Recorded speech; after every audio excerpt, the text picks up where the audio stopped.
এই রকম একটা ফ্রাইড রাইস যদি বাড়িতে বানানো হয় আর যেটা খেতে হবে একদমই রেস্টুরেন্টের মতো, তাহলে তো আর কথাই নেই। আমি প্রকৃতি চলে এসেছি আরেকটি নতুন রেসিপি নিয়ে। আর আজ আমি বানাবো কলিফ্লাওয়ার ফ্রাইড রাইস একদমই চাইনিজ স্টাইলে। রেসিপিটা আমি কেমন করে বানালাম সেটা দেখার জন্য অবশ্যই স্কিপ না করে গোটা ভিডিওটাই দেখবেন। আর এই রেসিপিতে কী কী লেগেছে সেগুলো আমি ডেসক্রিপশন বক্সে দিয়ে দেব। নতুন বন্ধুরা অবশ্যই আমার চ্যানেলটাকে সাবস্ক্রাইব করুন।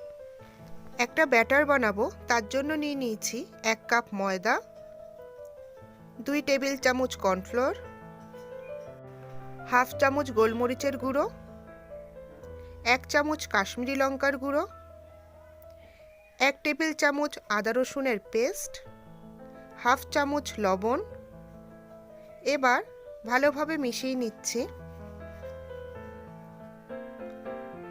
এর মধ্যে জল দেব, তবে একবারই আমি জলটা ঢেলে দেব না, অল্প অল্প করে জল মিলিয়ে আমি একটা পেস্ট তৈরি করব।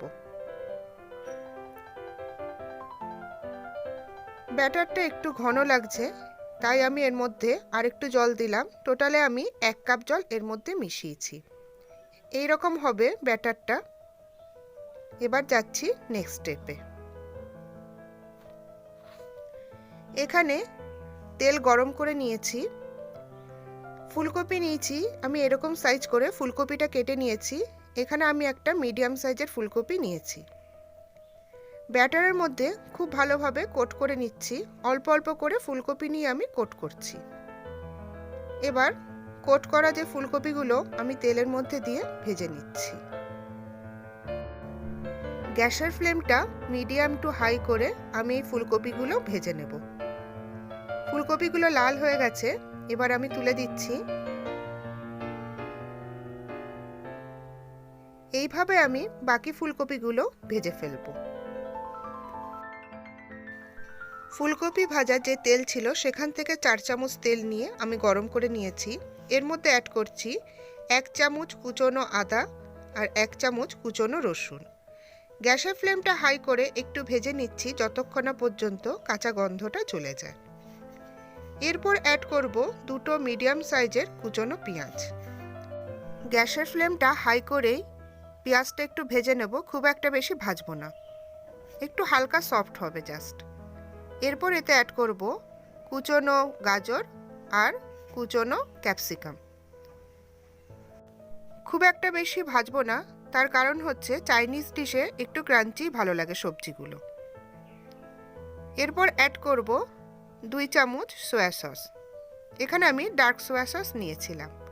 আর দিয়ে দিচ্ছি 2 চামচ রেড চিলি সস। গ্যাসের ফ্লেমটা হাই করে ভালোভাবে সসটা সবজির সাথে একটু ভেজে নেব, একটু কালার চেঞ্জ হওয়া পর্যন্ত।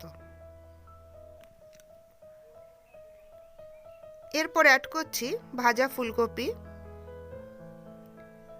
আর একটু ভেজে নিচ্ছি।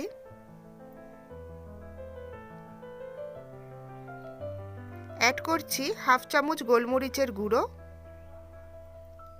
আর হাফ চামচ লবণ। ভালোভাবে মিশিয়ে নিচ্ছি। আর খেয়াল রাখতে হবে এর মধ্যে সয়া সস আছে, তাই লবণটা খুব একটা বেশি দেওয়া যাবে না। দিয়ে দিচ্ছি এখানে বাসমতি চালের ভাত। এখানে আমি 250 গ্রাম বাসমতি চালের ভাত বানিয়েছিলাম, আর ভাতটা 80% মতো রান্না করা হয়েছে। ভালোভাবে মিশিয়ে নিচ্ছি।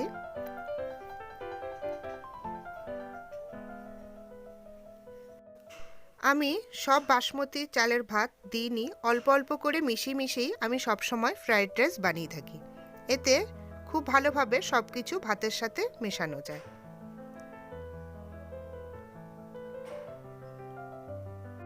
ফ্রাইড রাইসটা মোটামুটি হয়ে গেছে, খুব সুন্দর একটা গন্ধও বেরিয়েছে। এবার এর ওপর দিয়ে ছড়িয়ে দেব কুচনো পেঁয়াজ পাতা। যে কোনো চাইনিজ ডিশেই পেঁয়াজ পাতা দিলে খুবই টেস্টি লাগে খেতে, খুব সুন্দর একটা স্মেলও বের হয় আর খেতেও ভালো লাগে। দেখতে কতটা সুন্দর হয়েছে আপনারা দেখতেই পাচ্ছেন। আমার আজকের রেসিপি কলিফ্লাওয়ার ফ্রাইড রাইস, যেটা আমি চাইনিজ স্টাইলে বানালাম, সেটা বানানো কমপ্লিট। এই রকম ফ্রাইড রাইস যদি বাড়িতে বানানো হয় তাহলে তো আর কথাই নেই, খেলে মনে হবে একদমই রেস্টুরেন্টের মতো। আর বানানো খুবই সহজ। যারা মাছ মাংস ডিম খান না তারা কিন্তু এই চাইনিজ ফ্রাইড রাইসটা অবশ্যই ট্রাই করতে পারেন। আমার রেসিপিটা কেমন লাগলো আমাকে কমেন্ট করে জানাবেন, আর যদি ভালো লেগে থাকে তবে একটা লাইক দিয়ে দেবেন আর আমার চ্যানেলটাকে সাবস্ক্রাইব করবেন। আর যারা নতুন বন্ধুরা আছো, যারা আমার চ্যানেলে আজকে প্রথম এসেছো, তারা অবশ্যই আমার চ্যানেলটাকে সাবস্ক্রাইব করে দেবে আর নোটিফিকেশান বেলটা অন করে দেবে। আর এই রান্নাতে কি কি লেগেছে সেগুলো আমি ডেসক্রিপশান বক্সে দিয়ে দিয়েছি, তোমরা চেক করে নিতে পারো। তাহলে আজ এই পর্যন্তই, পরের দিন আসবো আরেকটা নতুন রেসিপি নিয়ে। বাই।